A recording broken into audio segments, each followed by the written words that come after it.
मेरी 2 साल की बेटी से बस एक चम्मच दाल गिर गई थी, लेकिन मेरी सास ने पूरे परिवार के सामने उसके नन्हे गाल पर ऐसा थप्पड़ मारा कि उसकी चीख आज भी मेरे कानों में गूंजती है। उस पल मेरी बेटी नहीं रो रही थी, वह डर गई थी। और उसी दिन मैंने फैसला कर लिया कि अब या तो मेरी बेटी बचेगी या फिर यह झूठा परिवार।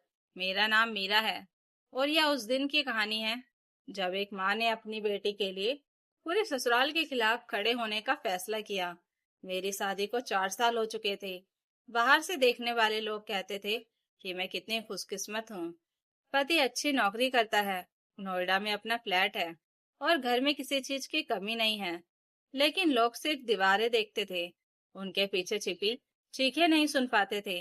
मेरी सास निर्मला देवी का स्वभाव शुरू से ही बहुत कठोर था। शादी के पहले दिन से ही उन्होंने मुझे बहू नहीं नौकरानी समझा। सुबह 5 बजे उठना, पूरे घर का काम करना, सबकी पसंद का खाना बनाना, कपड़े धोना, सफाई करना, यह सब मेरी जिम्मेदारी थी। अगर किसी दिन चाय में चीनी थोड़ी कम हो जाती तो घंटों ताने सुनने पड़ते। अमित सब कुछ देखते थे, लेकिन हमेशा एक ही बात कहते, मम्मी का स्वभाव ऐसा ही है, तुम बात मत बढ़ाया करो। धीरे धीरे मैंने बोलना छोड़ दिया। मुझे लगा शायद समय के साथ सब ठीक हो जाएगा, लेकिन समय के साथ हालात और खराब होते गए। जब मेरी बेटी कियारा पैदा हुई, तब मुझे लगा शायद घर का माहौल बदल जाएगा, लेकिन ऐसा नहीं हुआ। निर्मला देवी का गुस्सा अब मुझसे ज्यादा मेरी बेटी पर निकलने लगा। कभी वह उसे जोर से डांट देती, कभी उसका हाथ खींच देती और कभी कहती कि यह बच्ची बिल्कुल अपनी माँ पर गई है, इसलिए इतनी कमजोर है। हर बार मेरा दिल टूट जाता, लेकिन अमित फिर वही कहते, मम्मी जानबूझकर ऐसा नहीं करती। उस दिन रविवार था। घर में निर्मला देवी का 65वां जन्मदिन मनाया जा रहा था। रिश्तेदारों से पूरा घर भरा हुआ था। मैं सुबह से रसोई में लगी हुई थी। किसी ने एक बार भी नहीं पूछा कि मैंने कुछ खाया है या नहीं। क्यारा मेरी कुर्सी के पास बैठी अपनी छोटी सी प्लेट में दाल चावल खाने की कोशिश कर रही थी। उसने पहली बार खुद चम्मच पकड़कर खाना शुरू किया था। मैं उसे देखकर मुस्कुरा रही थी। तभी उसका छोटा सा हाथ कांप गया और एक चम्मच दाल सफेद मेज पोस्ट पर गिर गई। बस इतनी सी बात थी, लेकिन अगले ही पल निर्मला देवी अपनी कुर्सी से उठी। उनका चेहरा गुस्से से लाल हो चुका था। उन्होंने तेज आवाज में कहा, जब माँ निकम्मी हो तो बच्चे भी ऐसे ही होते हैं। मैं तुरंत आगे बढ़ी और बोली, माँ जी, बच्ची है, मैं अभी साफ कर देती हूँ। लेकिन मेरी बात पूरी भी नहीं हुई थी कि उन्होंने क्यारा का नन्हा हाथ पकड़कर उसके गाल पर जोरदार थप्पड़ मार दिया। पूरा कमरा एक पल में शांत हो गया। मेरी 2 साल की बेटी जोर जोर से कांपने लगी। उसके गाल पर उंगलियों के लाल निशान साफ दिखाई दे रहे थे। मैं दौड़कर उसे अपनी गोद में उठा लिया। वह मेरे सीने से ऐसे चिपक गई जैसे किसी ने उसकी दुनिया ही छीन ली हो। मैंने कांपती आंखों से अमित की तरफ देखा। मुझे उम्मीद थी कि वह अपनी बेटी के लिए कुछ बोलेंगे, लेकिन उन्होंने सिर्फ इतना कहा, इतनी सी बात पर ड्रामा मत करो, बच्ची को अनुशासन सीखना चाहिए। उसी पल मेरे अंदर कुछ हमेशा के लिए टूट गया। मैंने तय कर लिया कि आज के बाद मेरी बेटी इस घर में एक पल भी नहीं रहेगी। लेकिन जाने से पहले मैं ऐसा कदम उठाने वाली थी जिसकी किसी ने कल्पना भी नहीं की थी। मैंने कियारा को कसकर अपनी गोद में पकड़ रखा था। उसकी सिसकियां रुक ही नहीं रही थी। वह बार बार डरकर अपनी आंखें बंद कर लेती और मेरे गले से ऐसे लिपट जाती जैसे उसे डर हो कि कोई फिर उसे मुझसे छीन लेगा। कमरे में बैठे सभी रिश्तेदार चुप थे। किसी की हिम्मत नहीं हुई कि निर्मला देवी को एक शब्द भी कह सके। तभी उन्होंने मेरी तरफ उंगली उठाकर कहा, बहू, बच्चा अगर आज नहीं सुधरा तो जिंदगी भर सिर चढ़ जाएगा। हमने भी बच्चों को ऐसे ही बड़ा किया है। उनकी बात खत्म भी नहीं हुई थी कि मेरे अंदर 4 साल से दबा हुआ दर्द ज्वालामुखी की तरह फट पड़ा। मैं धीरे धीरे अमित के सामने जाकर खड़ी हो गई। वह अब भी कुर्सी पर बैठे खाना खा रहे थे, जैसे कुछ हुआ ही ना हो। मैंने कांपती आवाज में पूछा, अगर आज किसी ने तुम्हारी बेटी की जगह किसी और के बच्चे को मारा होता, तब भी तुम यही कहते कि बड़ी बात नहीं है? अमित ने झुंझलाकर कहा, मीरा, सब रिश्तेदार बैठे हैं, तमाशा मत बनाओ। बस यही वह पल था जब मैंने तय कर लिया कि अब यह तमाशा हमेशा के लिए खत्म होगा। मैंने बिना कुछ सोचे अमित के गाल पर एक थप्पड़ मार दिया। पूरा कमरा सन रह गया। फिर दूसरा और तीसरा थप्पड़। किसी को समझ ही नहीं आया कि 4 साल से चुप रहने वाली मीरा अचानक इतनी मजबूत कैसे बन गई। अमित गुस्से में उठ खड़ा हुआ लेकिन मैंने उसकी आंखों में आंखें डालकर कहा, तुम्हारी माँ ने मेरी 2 साल की बेटी पर हाथ उठाया है और तुम उसे अनुशासन कह रहे हो। आज तुम्हें भी वही दर्द महसूस होना चाहिए जिसे तुमने अपनी बेटी के लिए सामान्य समझ लिया। प्रिया चिल्लाने लगी, भाभी पागल हो गई है। निर्मला देवी गुस्से से कांपती हुई बोली, आज अगर इस घर से बाहर गई तो कभी वापस मत आना। मैंने पहली बार बिना डरे जवाब दिया। जिस घर में मासूम बच्चों पर हाथ उठाना संस्कार कहलाता हो, वहां लौटने की इच्छा भी नहीं है। मैं सीधे अपने कमरे में गई। अलमारी के पीछे रखा बैग निकाला। उसमें पिछले कई दिनों से जरूरी सामान तैयार रखा था। कियारा के कपड़े, उसके मेडिकल रिकॉर्ड, जन्म प्रमाण पत्र, कुछ नगद पैसे, मेरा आधार कार्ड, शादी के कागज और एक छोटी सी पेन ड्राइव। यह पेन ड्राइव मेरे लिए सिर्फ एक डिवाइस नहीं थी, बल्कि पिछले 4 साल की सच्चाई थी। उसमें घर के सीसीटीवी की कॉपी, मोबाइल से रिकॉर्ड की गई आवाजें, चोट की तस्वीरें, डॉक्टर की पुरानी रिपोर्ट, अमित के मैसेज और मेरे लिखे हुए नोट्स थे। मैंने महीनों तक हर अपमान, हर धमकी और हर घटना का रिकॉर्ड रखा था, क्योंकि मुझे समझ आ गया था कि इस समाज में बहू के आंसुओं से ज्यादा कीमत सबूतों की होती है। मैं बिना पीछे देखे घर के बाहर निकल गई।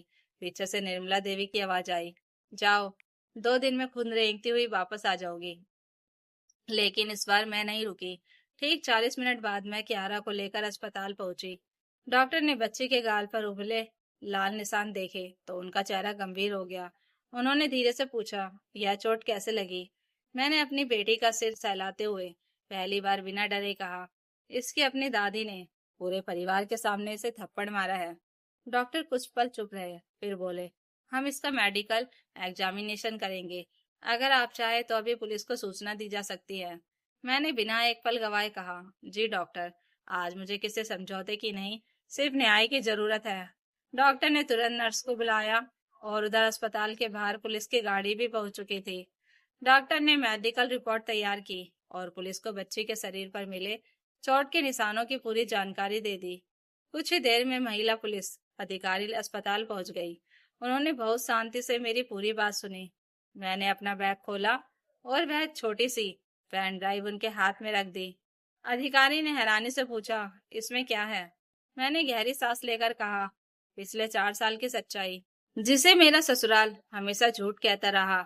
उसी समय अस्पताल के कॉन्फ्रेंस रूम में लैपटॉप मंगवाया गया। पेन ड्राइव लगाई गई। पहली वीडियो चली। उसमें साफ दिखाई दे रहा था कि निर्मला देवी छोटी सी कियारा को जोर से डांट रही थी।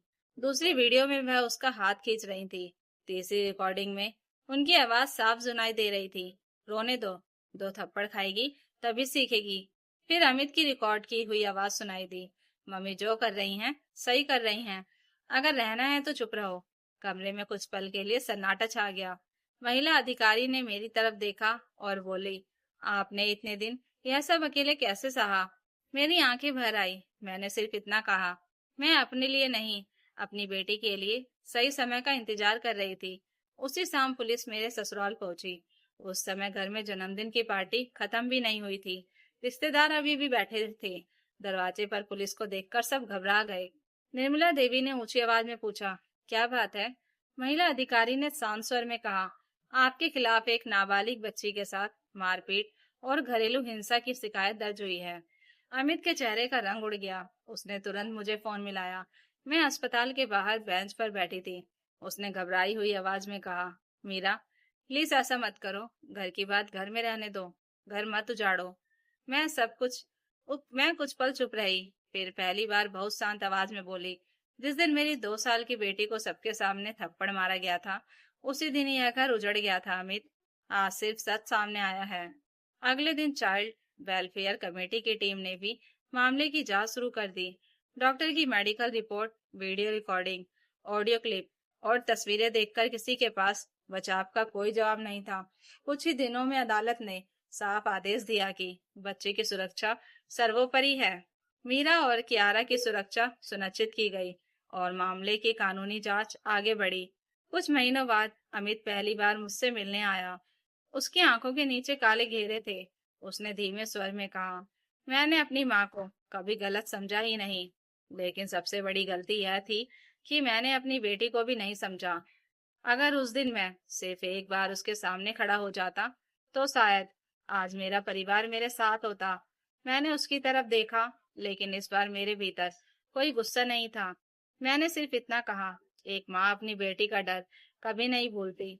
जिस दिन कियारा ने मुझे देखकर कांपना बंद कर दिया, उसी दिन मुझे लगा कि मैंने सही फैसला लिया था। कई महीनों बाद कियारा फिर से पहले की तरह मुस्कुराने लगी। उसने फिर से चम्मच पकड़कर खुद खाना शुरू किया। इस बार जब उससे थोड़ी सी दाल गिर गई, तो मैंने उसका हाथ पकड़कर सिर्फ मुस्कुराते हुए कहा, कोई बात नहीं बेटा, गलती से ही बच्चे सीखते हैं, डर से नहीं। क्यारा भी मुस्कुरा दी। उस छोटी सी मुस्कान ने मुझे एहसास कराया कि मैंने सिर्फ एक घर नहीं छोड़ा था, मैंने अपनी बेटी का बचपन बचा लिया था। याद रखिए, अनुशासन और हिंसा कभी एक जैसी चीजें नहीं होती। बच्चे थप्पड़ों से नहीं, प्यार और सुरक्षा से बड़े होते हैं। तो दोस्तों, अगर आपको यह कहानी अच्छी लगी हो तो कमेंट करके जरूर बताइएगा, और नई कहानियों के लिए चैनल को सब्सक्राइब जरूर कर लीजिएगा। Thank you for watching.